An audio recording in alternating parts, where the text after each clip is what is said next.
बिस्मिल्लाहिर्रहमानिर्रहीम। आज हम एटमल स्टूडियो में एटमेगा माइक्रो कंट्रोलर को यूज़ करते हुए एक छोटा सा प्रोग्राम देखेंगे जिसमें हम देखेंगे कि कैसे हम पोर्ट ए और पोर्ट बी को पहले ऐड करेंगे और फिर उसको हम डिवाइड करेंगे 2 से। तो याद रखिए कि असेंबली लैंग्वेज में डिवीजन के लिए कोई खास कमांड नहीं है, जैसे हम मल्टीप्लाई के लिए या एडिशन के लिए यूज़ कर लेते हैं। तो इसमें हमें प्रॉपर लॉजिक्स यूज़ करनी पड़ती हैं या लॉजिकल कमांड्स होती हैं, जैसे लेफ़्ट शिफ्ट या राइट शिफ्ट की। तो अब जो है हमने इनको जब कंप्यूट करना है तो उसका रिजल्ट हमने पोर्ट सी में भेज देना है। तो आइए प्रोग्राम की तरफ चलते हैं। सबसे पहले हमने हेडर फाइल को इंक्लूड करवा लिया, उसके बाद हमने R16 में डबल एफ हेक्सा वैल्यू को लोड करवा लिया, जो कि एक इमीडिएट वैल्यू है, और इसको हमने data direction register port C और पोर्ट डी को दे दिया। इसमें हमें पोर्ट डी की ज़रूरत नहीं है तो हम इसको डिलीट कर देते हैं, क्योंकि हमारे पास जो रिक्वायर्ड है वो सिर्फ पोर्ट सी है जिसमें हमने डाटा भेजना है। तो ये आउटपुट के लिए कॉन्फ़िगर हो चुका है और R16 में हेक्सा वैल्यू डबल एफ है, जिसका मतलब है कि ऑल 8 बाइनरी बिट्स। तो 8 की 8 बिट्स जो है वो 1 है, तो इसका मतलब है कि सारी की सारी पिन्स पे 1 जा रहा है डाटा डायरेक्शन रजिस्टर को, तो जिसकी वजह से वो सारे का सारा पोर्ट जो है वो आउटपुट के लिए कॉन्फ़िगर्ड है। उसके बाद हमने किया ये कि हमने R16 पे एक हेक्सा वैल्यू 05 को लोड करवा लिया और उसको हमने पोर्ट ए पे आउट करवा दिया, और उसके बाद हमने यही जो वैल्यू है पोर्ट ए पे, इसको हमने रीड करवा लिया इनकी कमांड से R17 एक जनरल पर्पस रजिस्टर में। लास्ट लेक्चर में भी हमने देखा था कि हमने ऐसे ही पोर्ट ए से किसी भी पोर्ट से वैल्यू रीड करवा लेते हैं, तो वो हम R17 की कमांड से करते हैं। उसके बाद हमने किया ये कि हमने नेक्स्ट R18 एक जनरल पर्पस रजिस्टर है जिसमें हमने एक इमीडिएट वैल्यू 0x07 को लोड करवा लिया, और उसके बाद हमने किया ये कि इसको भी हमने पोर्ट बी पे आउट करवा दिया, और पोर्ट बी पे जो भी वैल्यू थी उसको हमने रीड करवा लिया एक जनरल पर्पस रजिस्टर R19 में। तो हमारे पास अब एक जो पोर्ट ए की वैल्यू है वो R17 पे पड़ी हुई है और पोर्ट बी की वैल्यू जो है वो हमारे पास R19 में पड़ी हुई है।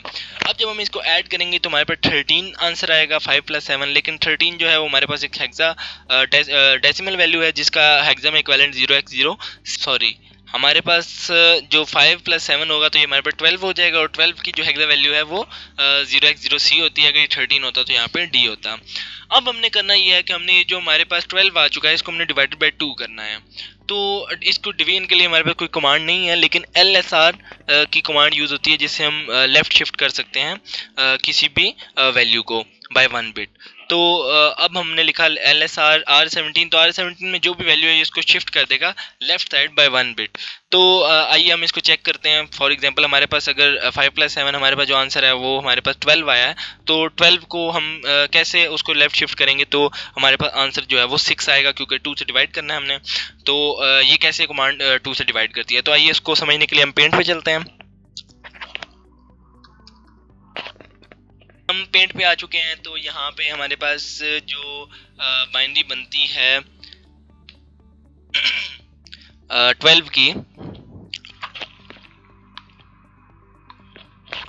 वो हमारे पास बनती है 1 और 1।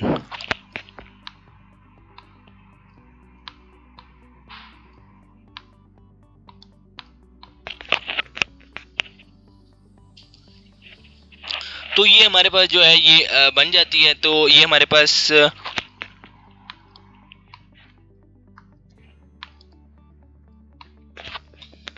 तो अगर हम इसको 8421 के मेथड से करें तो हमारे पास 12 की बाइनरी ये बनती है, और अगर हम इसको लेफ्ट शिफ्ट बाय 1 करें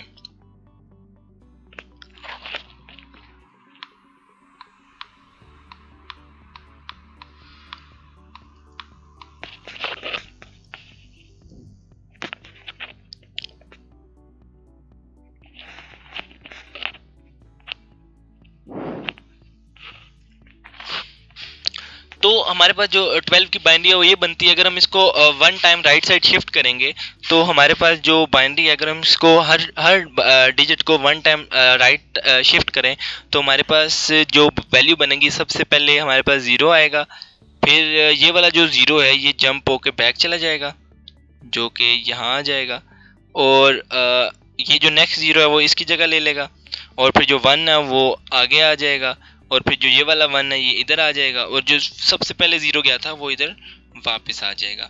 तो जब हम इसकी बाइनरी को देखें तो ये जो हमारे पास बाइनरी है ये हमारे पास 6 की बाइनरी बनती है।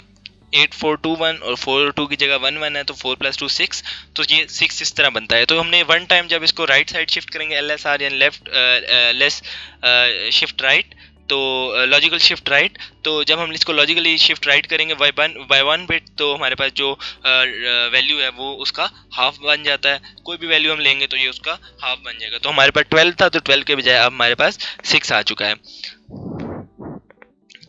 तो अब हमने देखा कि हम कैसे इसको कर सकते हैं। तो अब हम इसको प्रैक्टिकली करके देखते हैं। तो सबसे पहले हम इसको बिल्ड सॉल्यूशन कर लेते हैं, उसके बाद हम इसको डिबग कर लेते हैं।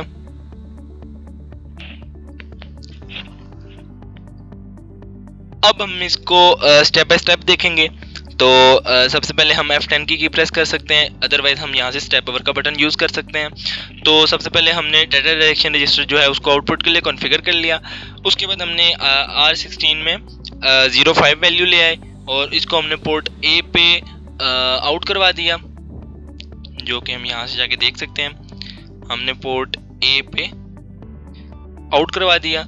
उसके बाद हमने किया है नेक्स्ट कि हमने R18 एक जनरल पर्पस रजिस्टर है जिसमें हमने 07 वैल्यू लोड करवाई, लेकिन उससे पहले हमारे पास जो पोर्ट A है इस पे जो भी वैल्यू है वो हम R17 पे रीड करवाने लगे हैं। तो R17 पे आप देख सकते हैं इस टाइम 0 है, लेकिन जब हमने स्टेप ओवर किया तो हमारे पास पोर्ट A पे जो वैल्यू 5 थी वो R17 में आ चुकी है। उसके बाद हमने R18 में 0x07 वैल्यू लोड करवा ली। उसके बाद हमने यही वैल्यू पोर्ट B पे दे दी। अब हम पोर्ट B के स्टेटस को जाके चेक करते हैं। तो जब हमने इसको स्टेप ओवर किया तो आप देख सकते हैं कि पोर्ट B पे 07 वैल्यू आ चुकी है। अब इस वैल्यू को हम एक जनरल पर्पस रजिस्टर R19 में रीड करवाना चाहते हैं, तो हमने इनकी कमांड यूज़ की और R19 पे इस टाइम 0 है। तो आप देख सकते हैं कि जब हमने इसको स्टेप ओवर किया तो R19 में भी वो 7 वैल्यू आ चुकी है। अब जब हम R17 और R19 जिसमें पोर्ट A और पोर्ट B की वैल्यू इनको जब आपस में ऐड करवाएंगे तो हमारे पास जो फाइनल आंसर है वो R17 में आ जाएगा।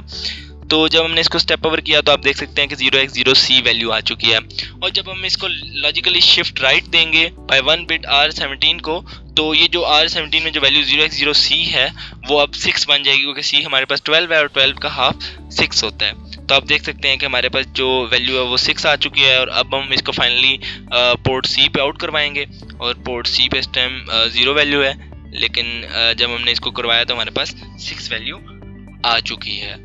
आई होप आपको समझ आ गई होगी। Thank you so much for watching.